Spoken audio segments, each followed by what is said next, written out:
Sleep is he? The ploughing plonker. Break me pearlies on this blasted pit-ridden tract.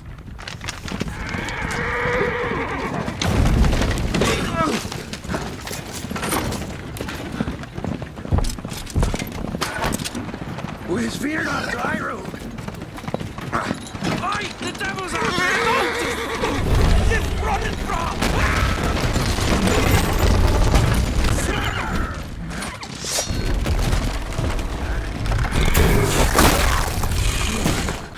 The builder, shield us.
Salt.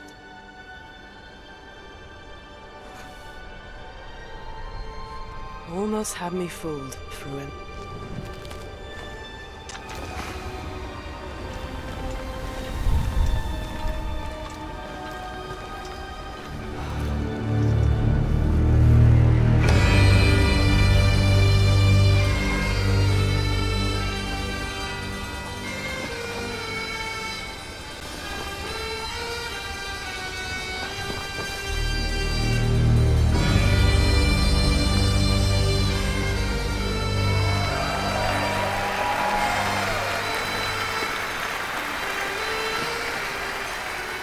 Thank you.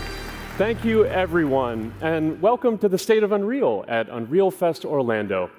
We're here to show you what's next with Unreal Engine and so much more. We are thrilled that you're able to join us. Thank you. But first things first, I'm here with Sebastian and Kaitek from CD Projekt Red. We have a lot to talk about. Hey, guys. Hey. Thank you, Wyatt. Thank you, Wyatt, and hello, everyone. With The Witcher 4, we're stepping things up. And to do that, we needed the right partner, one that truly understands that great open-world games are all about art and technology coming together. Yeah, and look, our goals are completely aligned here. And around the launch of UE5, your awesome team at CD Projekt Red announced a collaboration to make open-world development in Unreal even better. And it's an opportunity, we just couldn't pass it up. So we've been working on a technical demo together to achieve just that. I think we should take a look at it. You guys ready? Born ready. Kaitek is going to play the build for us. Sure, let's do it.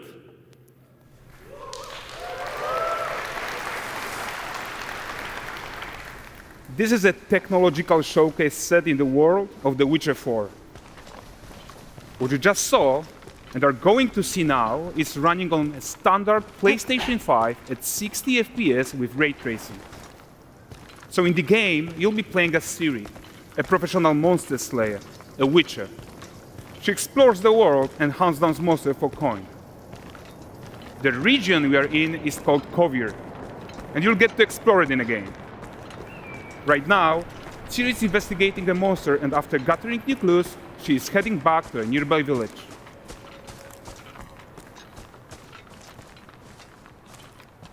All right, everyone, meet Kelpie. Let weeds be weeds, Kelpie. So just like Geralt had Roach, Ciri has her own loyal companion. We return to town. These two characters need to feel like one. Since you're gonna explore the world on horseback, riding needs to feel seamless, natural, and just fun. Yeah, and to support that, we're introducing multi-character motion matching in Unreal. So Ciri and Kelpie, they're perfectly synchronized when mounting from any angle and speed. And we also support root motion movement on Kelpie, so controlling her feels realistic and grounded. And there are also some really nice improvements to our Unreal Chaos Flesh Solver and these machine-learned deformations. So you've got realistic muscles moving and stretching under Kelpie's skin without compromising the performance there.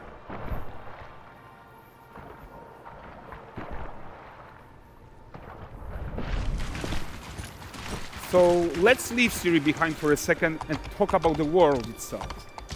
So much of the Witcher world is natural, organic, especially Kovir with its dense forest and wild nature. Yeah, and wild nature is hard. And with nanite geometry, we've freed artists from so many of their old constraints. But we don't want to rest until everything we do in Unreal has that same spirit of freedom. There's always more work to do. And foliage is a huge piece of that puzzle. So we are excited to introduce nanite foliage.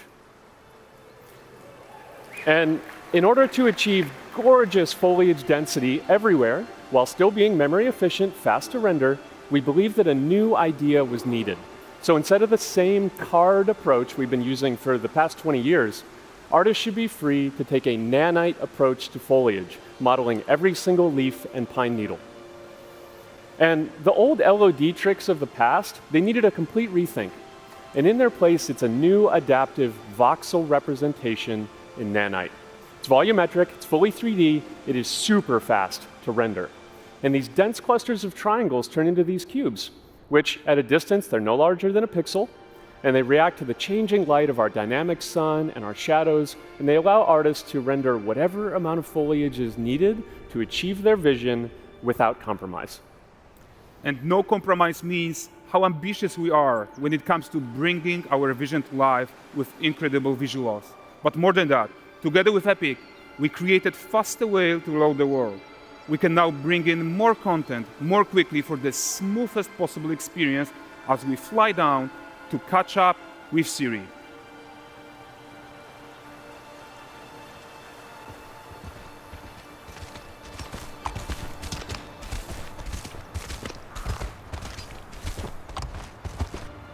Welcome to Valdrest. So Valdrest is a port town, a hub for fishing, trade and mining. It's one of those places where you can meet shady characters or overhear gossip from other lands. It's also where Ciri took on her current contract. High-tech, let's leave Kelpie here and explore the marketplace and food. I'm so excited we can finally show you some of this stuff. Let's see what Valdrest has to offer. Not her again. Not even at the land Exeter Fair! Now, 9 gazes while I present him with a fish. For the furry rascal will often wink, and the fair's weight grants good fortune. Here, have they?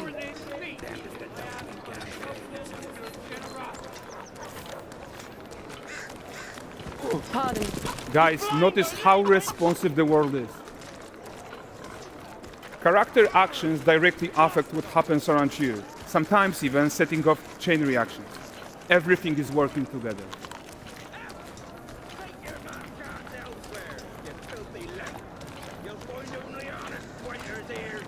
Oh, look at this poor gentleman being taught how to fly by an angry innkeeper. That's what happens when you cheat at Gwent. Last of it, is it? Ready to aim.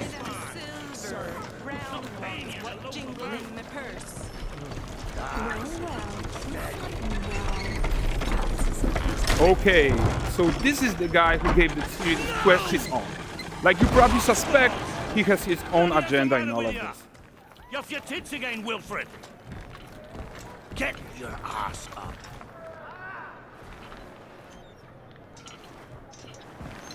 A typical day's toil. Who in? Witcheress. What news of my wagons? No eternity is taking that damn salt to arrive. I found them. And, well, suffice to say, they'll not reach you. As for the salt, I found not one speck. I presume this comes as no surprise to you. Now. Kovir's smuggling trade is of no concern to me. Shush, shush, shush. The Manticore, that flattened your cars and devoured your men. Quite the opposite. Manticore? No, them winged hellspawn dwell in the arse end of Creighton, not here. While Ciri decides what to do about that merchant, let's take a look at the character technology that powers this marketplace. Why don't we listen in on these fishmongers? They're selling their wares, chatting up customers. Morning catch this is. Won't find none fresher. Reckon me ladies after one of them. Course. Get this cleaned and gutted for you. You mind, dearest? Into seeing something more. Got mackerel, cod, all Brexit's finest. And there is tons of tech to play here, even in this simple market stall. Metahuman tools, improved Unreal smart objects, chaos cloth, and more. Yeah, and all of this exists to make sure that the gap in quality between Ciri and NPCs is as small as possible. Yeah, and closing that gap, it's not just about fidelity, right, but also authenticity. They should react to changes in the world around them. But the prisoner in pillory isn't exciting enough for Valdrest. Let's grab everyone's attention with a circus.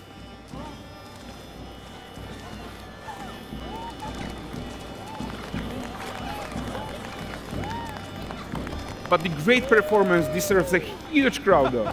Let's crank it up.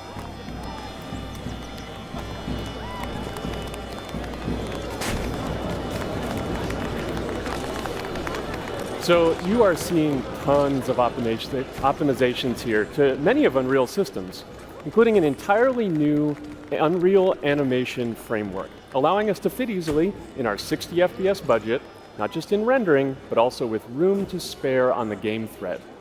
Over 300 animated skeletal mesh agents all going about their business. And the whole point is to leave breathing room for developers like you to introduce the gameplay and the systems that your players expect, empowering you to make your worlds come to life without Unreal standing in your way. You are right, and that's the open world RPG that we're making. But before we wrap up, how about one final check-in with Ciri?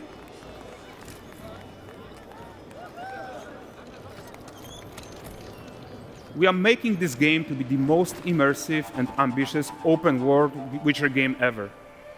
And we are making this a reality thanks to our work on Unreal with the team at Epic. I think what we're doing together is going to bring in a new generation of open world RPGs, and I'm so proud of what we accomplished so far. We are too. So we're almost done, but before we go, here's a small gift for all Witcher fans. A first look at Lanexeter.